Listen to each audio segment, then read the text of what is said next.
It appears as if the bear market is just starting. It appears as if decentralized finance is getting hit the most. However, there's one protocol that continues to get adoption, and that is Ondo Finance. Now let's have a look at the usage statistics. Let's have a look at the on-chain metrics. Let's try to figure out where the price will go from here. Now, this is not the first video on Ondo Finance on this channel. There are already 6 videos, the first one published on the 22nd of January of last year. The video outperformed the average video by 2 to 3x, and it was published when the price was still at 28 cents. Now we are at 82 cents. So if you want to be early next time, if you're interested in the protocols that still have potential, feel free to subscribe over here. I publish videos regularly. Now here's the usage of Ondo Finance over time. This is the total value locked. How much capital is in the protocol? And this tends to grow quite consistently. We are now at roughly 1 billion. And 1 year ago, we were only at 250 million. So a 4x in a single year, while DeFi as a whole, decentralized finance across all chains, across all protocols, tends to rather go down since beginning of the year. The token is available on the Ethereum chain. Don't buy the token on Solana because those tokens are fake. You don't want to end up buying this over here or buying this over here. The safest way to get the correct token is to go to CoinGecko or CoinMarketCap and then copy the contract address directly. Now, Ondo Finance is one of the leading altcoins across all chains. There are almost 130,000 holders, and in this video we're going to look at the data in more detail. What kind of holders have Ondo Finance? Who's currently buying? Who's currently selling? Let's start off with the number of buyers and sellers over time. So that's the chart on the left. What we see on the right is the ratio of buyers and sellers per day. So we can clearly see increased adoption over time, and we can see how most days there tend to be more buyers than sellers. What we've got over here is the number of new users versus returning users. Most days we see more returning users. Those are charts for the last month. So on the left side, the number of users, on the right side, normalized again to 100%. But here are the charts that probably matter the most. This is the number of retail investors versus the number of whale investors. And the way we make this distinction is by looking at minimum holding thresholds. So how many Ondo tokens are held in a particular wallet? To be counted for the chart on the left, a wallet has to hold at least 1,000 Ondo tokens. To be counted for the chart in the middle, a wallet has to hold at least 10,000 tokens. To be counted for the chart on the right, a wallet has to hold at least 100,000 tokens. Now, since Ondo is now currently a bit under $1, the number of tokens roughly matches the number of dollars. So on the right side, we clearly have the whales, right? Almost $100,000 worth of the token. But we see growth across the board. Those charts start in 2022, and in general, there is adoption long term. Now, if we zoom in a little bit and we just look at the last month, we still see adoption by small retail. So we grew from 36.4K to 38.2K. The number of medium-sized retail investors, though, didn't grow much, and the number of whales slightly shrunk. So there was a bit of dumping from the whales onto the retail investor. That then also partially explains why in the last month the price did not go up, while Bitcoin during the same time period just went sideways. Now, in the end, the ultimate question is always what's the potential risk versus the potential reward, right? Nobody knows where prices are going, but in the positive case, we want to earn enough to justify the downside. Now, Ondo Finance is the third largest asset in terms of market cap within the real world asset or RWA space. It's got $2.5 billion of market cap. With a 2x, it would get close to Mantra. With a 3x, it would get above Mantra. Now, Chainlink is not just about RWA. Chainlink is also an oracle, so a data provider connecting TradFi with crypto. It's in the list here, but I believe it's really a game of Mantra versus Ondo that determines the actual upside potential. So I don't think we're likely going to see a 4x in Ondo anymore anytime soon. Unless, of course, the overall market is going up a lot, which I don't expect. A 2x though is possible. Have a look at this chart. This is Ondo relative to Bitcoin, and it tends to trade in somewhat of a range. Sometimes Ondo falls against Bitcoin, so that's a drop of 50%, and sometimes Ondo rallies, and that's then a 2x or 100% gain. And currently we are rather at the bottom of that trading range. Now, why did Ondo go down in the last months relative to Bitcoin? Bitcoin itself already went down. Why did Ondo go down even more? I think this has something to do with tokenomics. The circulating supply of Ondo grew quite quickly. Have a look at this tokenomics chart. We saw an unlock of Ondo tokens in January of this year, and the number of circulating Ondo moved from 1.4 billion to 3.4 billion, so more than a doubling. It looks like the market was anticipating that unlock. That's why the price already went down 1 month before the unlock. We still continued to see selling pressure afterwards, but the market is clearly anticipating things. Now, the next unlock again will be in January, so probably up until December of this year we should be okay, but that's definitely a factor to keep an eye on.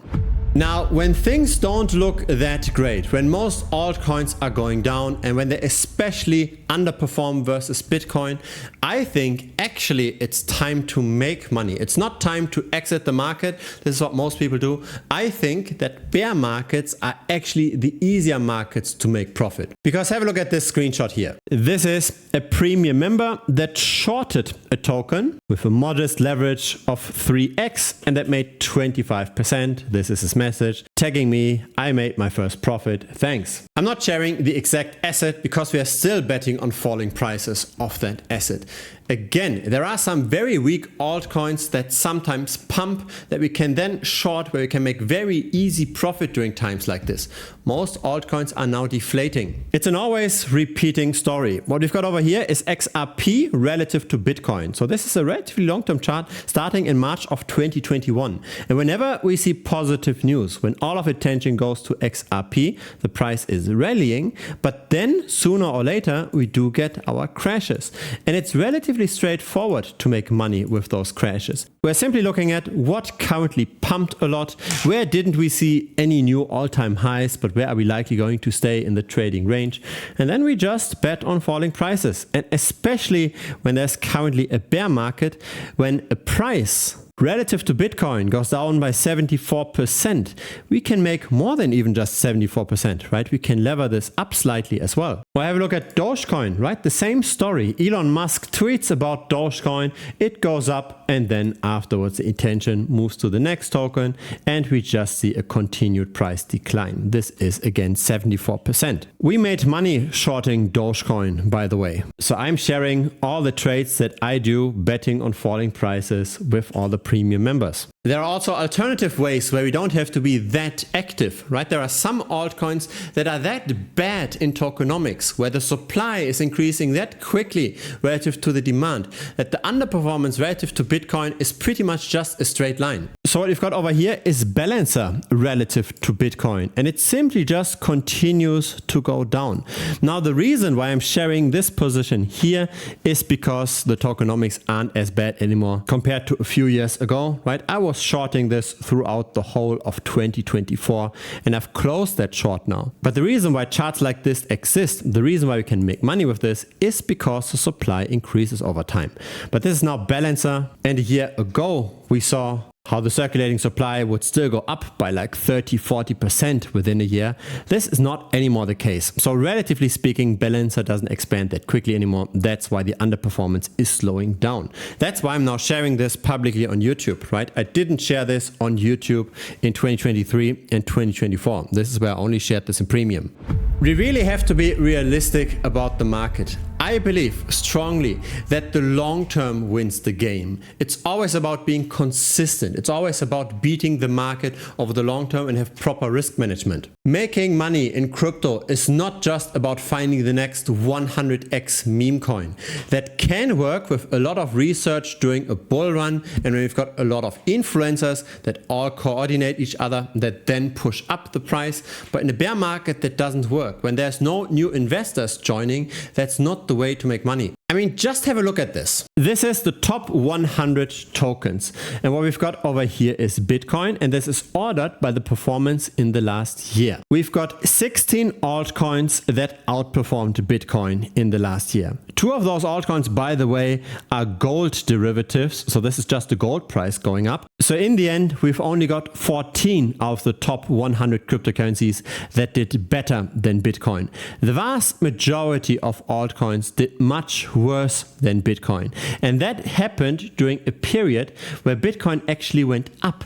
Bitcoin during the time period went up by 25% almost. This is something most people don't understand. Most people think that when Bitcoin is going up by 25%, that the altcoins in theory should go up even more because they're smaller in market cap, they're more volatile, they're somewhat of a levered Bitcoin, but that's only true to a degree. Bitcoin can go up by 25% in a year, and still the vast majority of altcoins does worse than BTC. So instead of trying to find the next 10x meme coin, when it's all just player versus player and when no new people enter the space, instead of trying to beat the impossible game, why not get the odds in our favor, right? When more than 80% of altcoins in the top 100 do worse than Bitcoin, why not bet on that? Why not bet on the 80% doing worse than BTC and make money with that? That's personally what I currently do, and that's also what the premium members are doing. That's how short-term gains like this happen, while the vast majority of people are just losing. Now, I have not seen any other influencer being that transparent about their own performance, but I want to share what kind of performance I make,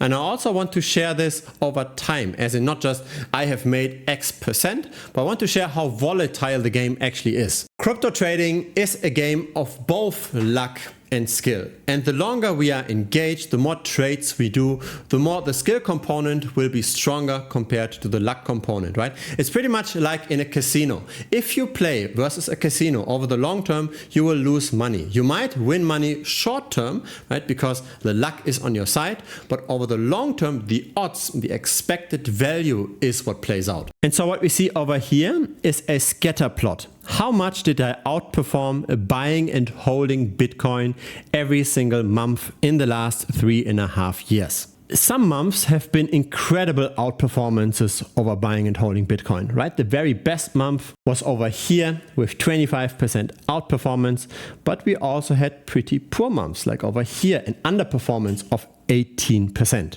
So the thing is fluctuating. What we've got as a dotted line here is a 12-month moving average. Most 12-month averages have been positive. When we average out all of those data points, we come to 2.1% per month. So in other words, on average, I make alpha over buying and holding of 2.1% per month. So when we compound this, it's a bit over 25% per year. Now, is this enough? Depends on how much you're betting, right? If you only have $100 to invest, it doesn't matter. But if you've got $10,000, maybe even more than that, it does matter, because again, this comes on top of Bitcoin's performance. And so here's what I believe Bitcoin will do over the long term. Instead of just looking at the direct prices, I prefer to look at the realized price, so the average cost basis. Over time, the current price is hovering around that realized price, right, the average cost basis, but the cost basis itself tends to increase quite steadily. And this increase over the last few years was roughly 25% per annum, 30 to 25%. I'm rather conservative, I say 25%. So we've got a bit over 25% per annum from trading. We've got a bit over 25% per annum from just buying and holding Bitcoin. So compounding this again is more than 50% per annum. If you've got more than $10,000 and you put this into 50% per annum long term over the next 3-4 years, that kind of money does matter, right? Isn't that better than trying to gamble it all away with meme coins? Meme coins are ultra risky, and that's why most people just put a few $100 in them, maybe $1,000 here and there. But if you've got a strategy that's somewhat limited in risk and where you have a long-term track record, then putting in more money, allocating more of the overall wealth towards such a portfolio does make sense, right? Then we can play in the tens of thousands, maybe even hundreds of thousands. We don't have to just bet $100. Now, everything I've just explained is in more detail in the premium membership in the tutorial section. There's more than 100 premium tutorials in the membership, and it's not just about shorting, it's not just about betting on falling prices, it's also about risk management, about asset allocation, about on-chain analytics, etc. Besides the tutorials, I also share, of course, what kind of trades I do so that you can simply just copy trade me, right? You don't have to go into every single altcoin in detail all the time. I dare to say that most crypto communities probably lost money in the last few weeks.